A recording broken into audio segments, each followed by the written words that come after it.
Oke. Oke, selamat pagi. Perkenalkan, nama saya Aditya Iksan Caksono dengan NIM G0025-001 dari kelompok A1.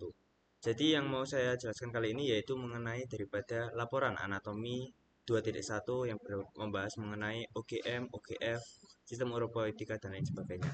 Jadi dari yang pertama, laporan pertama, saat menjadi panitia lomba lari 17-an, simpelnya dia itu pokoknya ada seseorang yang mengalami nyeri hebat pada daerah skrotum setelah terjatuh, ada juga yang mengeluh pada benjolan dari skrotum, dan ada juga seorang bapak-bapak yang sering bolak-balik ke toilet karena sulit BAB. Jadi langsung saja ke soal. Jelaskan anatomi penis, skrotum, dan juga testis. Jadi dari yang 1A, dimana kalau yang penis sendiri, dimana dia itu kan merupakan suatu organ yang berbentuk tubular ya, dimana dia itu sendiri penis itu homolog dengan glans klitoris, yang dimana dia itu terdiri daripada dua pars, yaitu ada pars fixa dan juga pars libera. Dimana yang saya jelasin yang di sini yaitu adalah pars libera, dimana di pars libera sendiri itu dia itu uh, simpelnya dibagi menjadi dua. Di sini tuh pokoknya ada pars libera dan juga pars fixa. Di mana di pars libera penis yaitu dia itu terdiri daripada corpus spongiosum dan juga corpus cavernosa penis. Kemudian sedangkan pada bagian pars fixa yaitu dia itu terdiri daripada bulbus penis dan juga crus penis. Selanjutnya eh, apa namanya daripada penis sendiri bagian pars libera dia itu kan ada bagian anterior dan juga posterior atau simpelnya yaitu ventral dan dorsal, di mana bagian ventral itu ketika kalian itu mengangkat penis kalian yaitu ke atas, yang dimana akan terlihat yaitu bagian itu adalah bagian ventralnya. Jadi bukan bagian yang atas yang seperti yang kita lihat biasanya, tapi yang bagian yang bawah yang ketika kalian angkat yaitu yang bagian sininya. Nah, kemudian di dalam korpus spongiosum ini di bagian atau di mana korpus spongiosum itu terletak di bagian ventral daripada penis, dan juga dia itu dilewati oleh uretra pars spongiosa dan distalnya itu melebar menjadi glans penis ya, menjadi ini. Kemudian untuk yang bagian dorsalnya yaitu dia itu diisi oleh corpora cavernosa, di mana corpora cavernosa ini itu dia itu jaringan erektil utama, dan juga dia itu ada dua corpus cavernosum, yaitu ada ini sama ini. Nah, kemudian dia itu eh, masing-masingnya itu meliputi tunika albuginea yang tebal. Nanti untuk lebih jelasnya mengenai daripada corpus cavernosa bisa dilihat daripada eh, PPT histologi. Nah, lanjut di bagian pars fixa. Di pars fixa sendiri ini dia itu diperkuat oleh dua muskulus, yaitu ada muskulus detrusor, mohon maaf, ada muskulus ischiocavernosus dan juga muskulus bulbus spongiosus, di mana di muskulus ischiocavernosus dia itu diinsersi oleh crus penis, yaitu crus penis, dan untuk muskulus bulbus spongiosus yaitu bulbo, berarti dia itu diinsersi oleh bulbus penis. Lanjut masuk ke bagian skrotum. Nah, kalau yang skrotum dia sendiri itu eh, simpelnya dilapisi oleh kurang lebih 9 hingga 10 lapisan. Dimana ini dari yang paling luar hingga yang paling dalam. Dimana yaitu yang paling luar yaitu ada kulit, kemudian lanjut ada fascia dartos dan juga musculus dartos, kemudian ada fascia spermatica eksterna, kemudian ada musculus cremasterika, kemudian ada fascia spermatica interna, kemudian ada tunica vaginalis daripada lamina parietalis dan juga lamina visceralis, yaitu yang ini. Yang kemudian ada juga tunica albuginea ya, kayak yang bagian ini tunica albuginea, tunica vasculosa dan juga substansia testis. Kemudian di bagian testis sendiri, kalau testis itu merupakan simpelnya dia itu struktur yang homolog dengan ovarium, di mana dia itu terletak di dalam skrotum, dan simpelnya testis kiri itu yang bagian kiri itu lebih rendah daripada bagian yang kanan karena funiculus spermaticusnya itu lebih panjang, di mana funiculus spermaticus itu berfungsi untuk penghubung daripada testis dengan struktur yang terletak dalam kavum abdomen. Nah, kemudian untuk lapisan pembungkus daripada testis sendiri yaitu ada tunica vaginalis, yang dimana di tunica vaginalis ini dia itu ada lamina parietalis dan juga lamina visceralis, kemudian ada tunica albuginea yang bagian ini, dan kemudian ada tunica vasculosa. Tunica vasculosa berarti dia itu lebih dalam lagi. Nah, lanjut ke 1B, yaitu kita lihat ulang untuk tadi pertanyaannya. Jelaskan jalur perjalanan sperma dari testis hingga keluar melalui ostium uretra externum. Oke. Jadi alur sperma sendiri kan dia dari awal testis, yaitu spermatozoa itu nanti kan bakal dihasilkan oleh sel gamet yang dimana di tubulus contortus seminiferus. Kemudian yaitu ada di bagian sini ya, tubulus contortus seminiferus, yaitu yang ada di bagian dalam testisnya.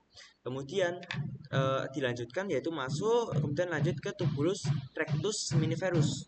Nah, setelah itu bakal lanjut ke rete testis, di rete testis kemudian lanjut ke ductuli efferent testis, kemudian lanjut ke epididymis, kemudian lanjut ke ductus deferens, kemudian naik kemudian ke ampula ductus deferens. Kemudian ada ductus ejaculatorius. Kemudian di ductus ejaculatorius itu dia itu bakal bersatu dengan vesicula seminiferus. Nah, ini ya, yang ini. Kemudian lanjut ke ostium ductus ejaculatorius. Kemudian lanjut ke uretra pars prostatica, kemudian lanjut ke uretra membranosa, kemudian lanjut ke uretra pars spongiosa, dan kemudian bakal keluar ke ostium uretra externum. Nah, seperti itu. Kemudian lanjut yang 1C. Nah, 1C, jelaskan kemungkinan perbedaan anatomi dan klinis dari keluhan pada skenario tersebut, terutama yang mengarah ke torsio testis, varikokel, dan juga pembesaran prostat. Nah, tadi kan udah dikatakan kalau pada soal kan Dapri ini dia itu mengeluh nyeri hebat pada daerah skrotum setelah terjatuh. Kemudian ada juga peserta lain yang ada benjolan. Nah, kemudian ada juga bapak-bapak yang sering bolak-balik ke toilet karena sulit BAB. Jadi untuk yang torsio testis ini tadi kan dikatakan nyeri hebat mendadak. Nah, dia itu berarti dia itu bisa di ada kemungkinan yaitu dia itu mengalami torsio testis yang dimana terjadi di funiculus spermaticus yang tadi ditandai yaitu nyeri hebat yang mendadak. Kemudian untuk varikokel itu dia itu lokasi anatomi utamanya itu ada di bagian plexus venosus pampiniformis. Nah, untuk karakteristik klinisnya tadi ada benjolan yaitu di orang kedua tadi yaitu dikatakan ada benjolan seperti cacing yang dimana yaitu ada gangguan aliran balik. Kemudian ada BPH yang dimana dia itu lokasi anatomi utamanya itu ada di zona transisional prostat yang ditandai dengan adanya sulit BAK, yang dimana itu ada obstruksi uretra pars prostatica.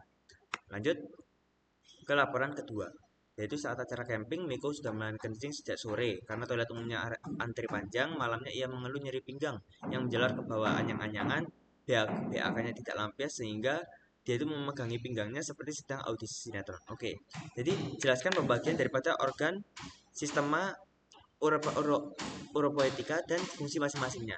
Jadi simpelnya di sistem uropoetika itu dibagi menjadi 4, yaitu ada ren atau ginjal, ada ureter, ada vesika urinaria dan juga uretra. Nah, oke. Nah, di bagian ren sendiri ini kan ren, ini juga ren. Ya. Yang dimana yang sini ya, ini sama ini ya, yang ini. Nah, dia itu berfungsi sebagai ekskresi yaitu untuk menyaring darah dengan membuang sisa-sisa daripada zat metabolik, zat kimia asin dan juga zat yang tidak diperlukan oleh tubuh. Kemudian juga sebagai filtrasi yaitu untuk memfiltrasi daripada urin. Kemudian ada juga regulasi yang mengatur keseimbangan antara pH, volume, dan juga komposisi daripada cairan tubuh. Kemudian ada juga sekresi yang dimana mensekresikan hormon-hormon. Kemudian untuk ureter sendiri dia itu yang ini, yang dimana dia itu kan simpelnya dia itu berfungsi sebagai penyalur dari hasil daripada eh, apa namanya filtrasi, sekresi, ekskresi dan lain sebagainya yang terjadi di ren dan disalurkan ke vesika urinaria. Nah, yang menyalurkan adalah ureter. Nah, ureter sendiri itu merupakan suatu saluran muskular yang berbentuk seperti pipa. Nah, kemudian lanjut dari ureter bakal masuk ke vesika urinaria. Di vesika urinaria dia itu simpelnya dia itu bisa menampung kurang lebih 300 ml. Nah, tapi maksimalnya yaitu 500 ml. 300 ml yaitu ketika vesika urinaria itu mulai memberikan respon atau memberikan rangsangan kepada otak untuk dikeluarkan untuk menuju ureter dan juga kemudian mengalami buang air kecil. Nah, di mana vesika urinaria itu simpelnya yaitu suatu kantong muskulus yang dimana berfungsi untuk menampung urin kan, dimana dia itu terletak di kavum pelvis dan di kavum pelvis saat kondisi kosong dan juga mengembang ke posterior hingga ke kavum abdomen saat penuh. Kemudian setelah di vesika urinaria kemudian bakal disalurkan ke uretra dan kemudian akan dialirkan ke pembuangan, di mana di uretra sendiri ini dia kan nantinya dari pars prostatika, pars membranosa dan juga pars spongiosa. Kemudian yang terakhir bakal dibuang melalui ostium uretra externum. Mungkin itu. Nah, kemudian lanjut tadi yang B, alur perjalanan urin mulai dari ren hingga ke tubuh hingga keluar melalui uretra. Nah, simpelnya kalau dari ginjal yaitu dia kan dari nefron ya, atau unit terkecil daripada ginjal, yang dimana satu ginjal itu terdiri daripada 1 juta nefron. Nah, dari nefron bakal lanjut ke tubulus contortus proximal, kemudian tubulus contortus proximal lanjut ke tubulus descendens Ansahenle, kemudian lanjut ke medula membentuk lengkung, kemudian tubulus ascendens, tubulus collectivus distalis, tubulus collectivus, papilla renalis, kemudian calyx minor, calyx mayor, pelvis renalis, kemudian lanjut ke ureter. Kemudian di ureter nantinya dia kan sebagai saluran saluran saluran apa namanya yang menyalurkan, di mana dia itu ureter itu bakal memasuki apertura pelvic superior dan berjalan di anterior di percabangan daripada arteri iliaca communis. Nah, dimana dan nanti dia itu bakal memasuki basis vesika urinaria dalam posisi miring, dimana untuk mencegah daripada reflux urin untuk kembali ke ureter saat vesika urinarianya penuh. Nah, kemudian kan masuk ke vesika urinaria, dimana di vesika urinaria ini kan nantinya bakal ada kondisi di mana ketika kondisi daripada kandung kemih ini 300 ml atau hingga 500 ml. Ketika dia mencapai 300 ml, vesika urinaria itu akan teregang, bisa mencapai daripada kavum abdomen, di mana dia akan mengirimkan impuls aferen hingga menuju otak, sehingga pada saat itu orang akan sadar dia itu ingin buang air kecil. Nah, kemudian impuls aferen ini yang bakal berjalan ke medula spinalis segmen sakral 2 hingga 4. Nah, yang akan meningkatkan daripada kontraksi musculus detrusor vesicae dan merelaksasi daripada musculus sphincter vesicae. Yang kemudian impuls eferen yang lain bakal dikirim melalui nervus pudendus. Nah, kemudian lanjut untuk yang kan tadi udah dari vesika urinaria. Nah, kemudian disalurkan ke uretra pars prostatica, uretra pars membranosa, ke uretra pars spongiosum, dan yang terakhir dibuang yaitu ke ostium uretra externum, dan kemudian terjadilah buang air kecil. Lanjut ke laporan ketiga. Di laporan ketiga yaitu mengenai bidang Hodge, pelvis, dan juga episiotomi. Di mana mungkin aku mau jelasin daripada apa namanya diafragma pelvisnya terlebih dahulu ya. Dimana di diafragma pelvis sendiri dia kan terdiri daripada beberapa muskulus, yang dimana ada muskulus levator ani dan juga muskulus coccygeus. Yang ini ya, ini adalah bagian diafragma floor atau dasar diafragma yang daripada tampak daripada anterior, tampak daripada atas lah simpelnya. Nah, kemudian di mana di dalam musculus levator ani dia itu terdiri daripada ada musculus puborectalis. Musculus puborectalis ini tidak kelihatan ya, karena dia itu ada di bagian dorsal.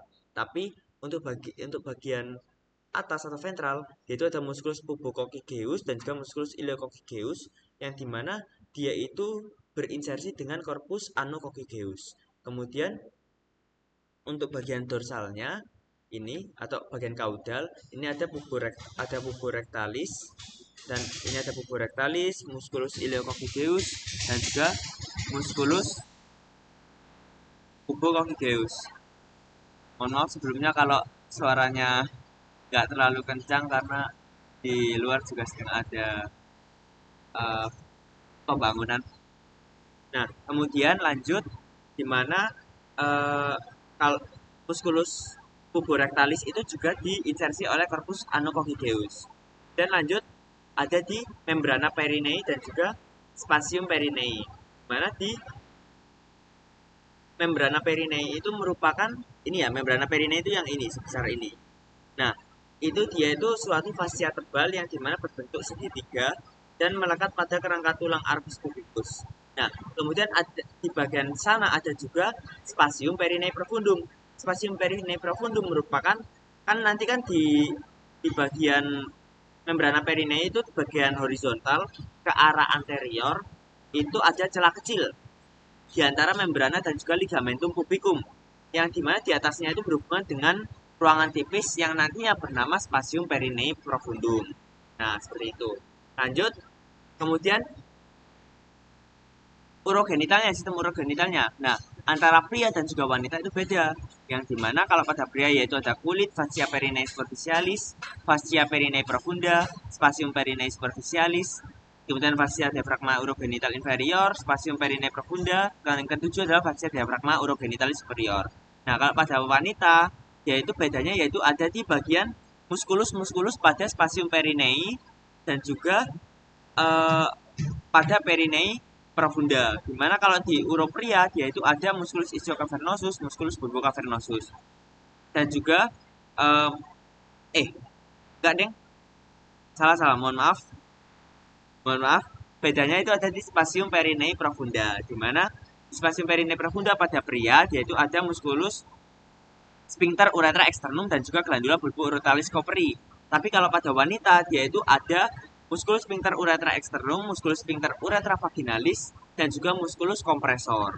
Nah, kemudian lanjut di perbedaan daripada untuk yang B ya ini ya.